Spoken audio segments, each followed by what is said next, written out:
guys, I have a little video for you guys tonight. It's going to be a quick one. I've been working on this Nissan Infinity for a little bit, and the issue with this one is that all these lights are on into the dash. Okay, I got a C1138 into for codes. I got a C1B90 into the code for a DAS system, and if I'm not mistaken, DAS goes for driver assisted steering.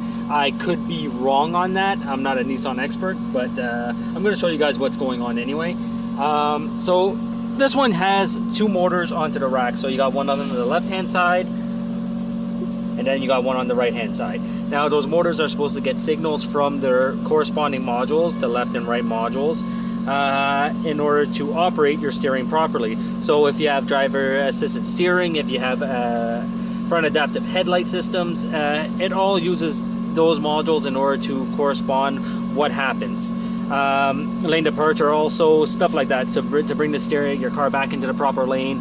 So if that's not working properly, well, you're gonna have lights that come onto the dash. So I'm gonna show you guys what the driver's the passenger side one looks like. Now on this you have 3 heavy gauge wires. Now I'll try to get you guys a photo of that, but those heavy gauge wires come out of the DAS modules into the front. And what those heavy gauge wires do is that they transfer 3-phase AC current to the motors, and only when you turn the steering wheel. So I'll show you what this one looks like as best as I can.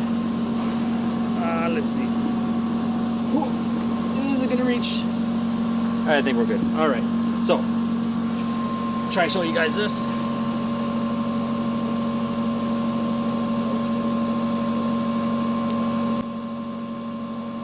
And it doesn't look very pretty, but that's because there's an issue on the car. If I go into a slow motion, okay, and that's what you should be looking at when you are steering and when you're hooked onto those heavy gauge wires. Now I'm gonna go and I'm gonna quickly hook on to the driver side one, and I'm gonna show you guys what that looks like. Now as you can see, this is a steady voltage coming out of this one, okay, and it should be a steady voltage until the steering wheel is turned. So I'm gonna hook up real quick onto the other module, and I'm gonna show you guys what that looks like.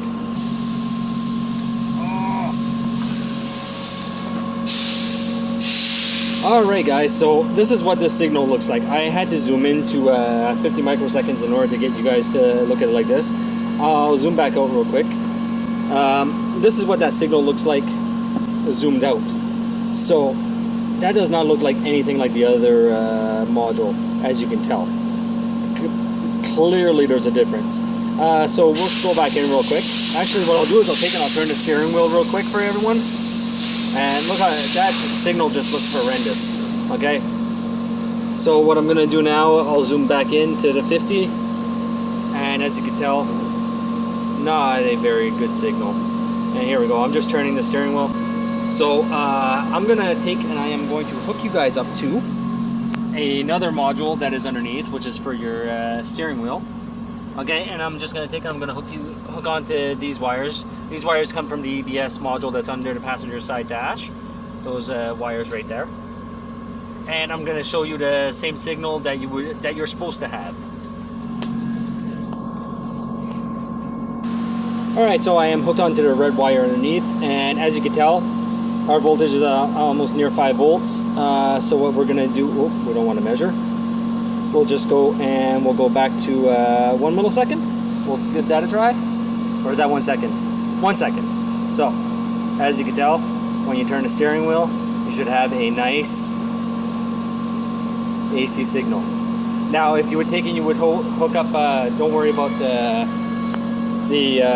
squiggliness. That's because when you turn the steering wheel right now, it jerks. You can't really see it on camera, but you can feel it. That's why it's acting like that. So if I would take and I would hook on to 3 channels onto those wires, and we would see that there would be a 3-phase AC signal that was generated every time that you turn the wheel. I don't have time to do that for you guys tonight. I just wanted to take and show you guys this quick video onto this. And C1138 C1B90 and there was also a few other codes into the DAS systems also.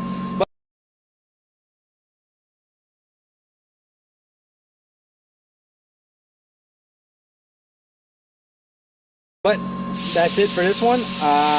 If I get the part, I'll install the part. I'll show you guys what that signal should look like, and we'll go from there. So have a good night, and I'll see you guys next time.